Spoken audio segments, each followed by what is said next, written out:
Thanks for staying with us on Headlines Now. Now, love may make the world go round, but when it's ours, there is no amicable parting in Splitsville.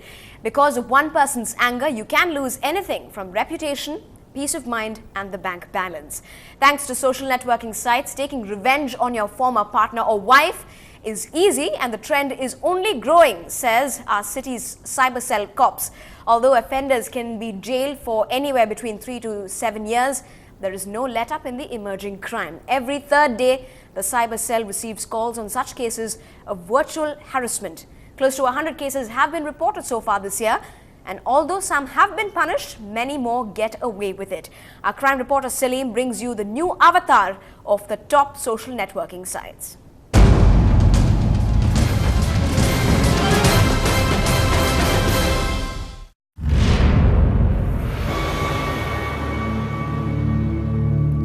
"27-year-old Priya, an engineer by profession and already married, was surprised when she received marriage proposals from random people. A little digging on the profile of her networking sites unearthed the fact that her relationship status on Facebook profile was changed from married to in an open relationship.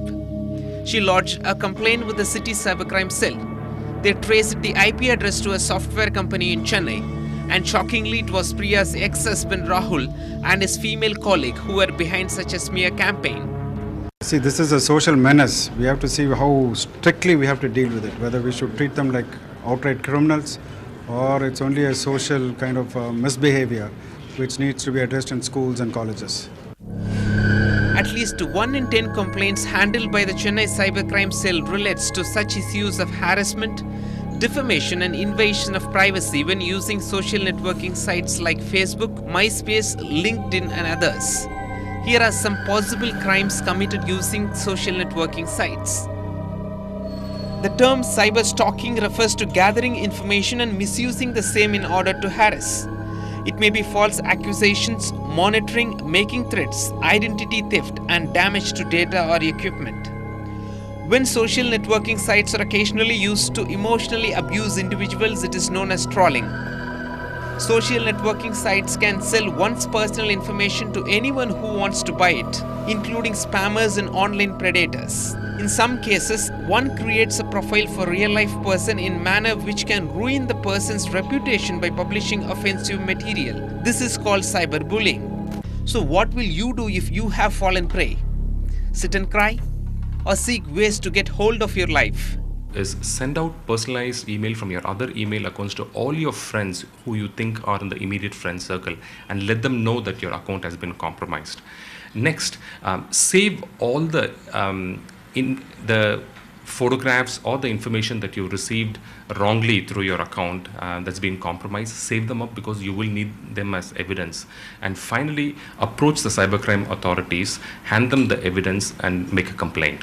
Although offenders can be booked, cyber cops say 90% of the complainants prefer to settle the issue out of court. Only 10% insist on taking action even if the accused is well known to them. Wherever it's very nasty or where the person has been maligned in a very, deprecatory manner, there we take very severe action. Like sometimes the ex-girlfriend is passed off as a call girl or something like that. There we take very severe action. There are just a couple of real solutions to a problem like this. Either you can seek the help of the police or follow the example set by the cybercrime officers. They don't have an account in a social networking site. You too can be cautious with whatever information you put out on the internet.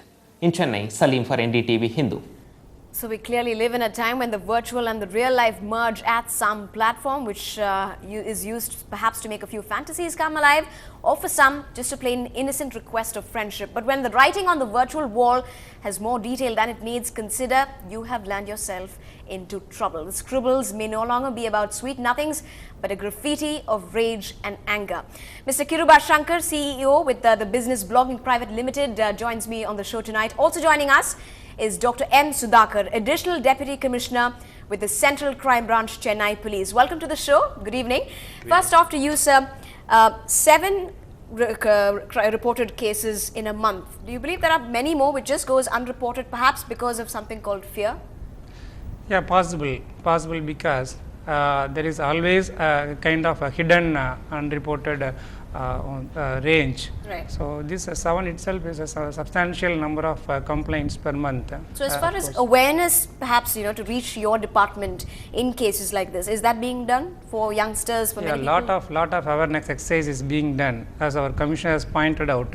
So this particular message is that has been spread across in various institutions, in various forums where public gather together, in exhibitions, and also in places where we can take the message, so that how a kind of restraint has to be kept by the users of the social networking sites.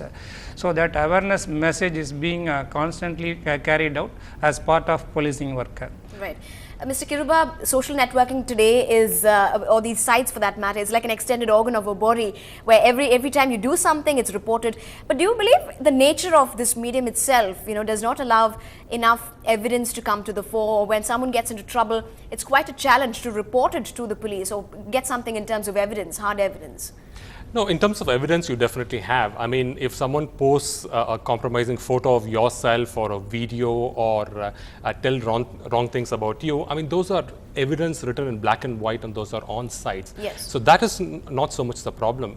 The problem is actually, how do you go against someone who's anonymous? Right. You can only suspect someone who's doing this against you, but you can never pinpoint. It's in those circumstances that it becomes very, very ugly. So would you say then the technological aspect of it, maybe the sites are then to be blamed for not getting up enough information from the user regarding maybe his address or his genuine name or the person itself? Are these sites then to be blamed? Yeah, it's a two-edged sword, right? I mean, Yes. if you force someone to give their complete details, then you kind of turn off that person. I mean, if I'm uncomfortable giving my home address, my date of birth, my mobile number on the site, Right. And if they force me to do that, I will not even sign up on the site. So, so websites are a little wary of that. So they give us that kind of a leniency out there. So it's a kind of a double-edged sword. Do you force someone? If you don't, then you have very less information, and all the cyber attacks go, untraceable. Right. A quick question to you, Mr. Sudhakar, before we wrap this discussion. Something that's been on my mind, at least, when it comes to chatting. When you say, you have the option of saying clear chat history. So when you say that, it's obviously, it doesn't mean that it's cleared on the other person's end. Can that be used as evidence as well? Does that substantiate in your department as good evidence?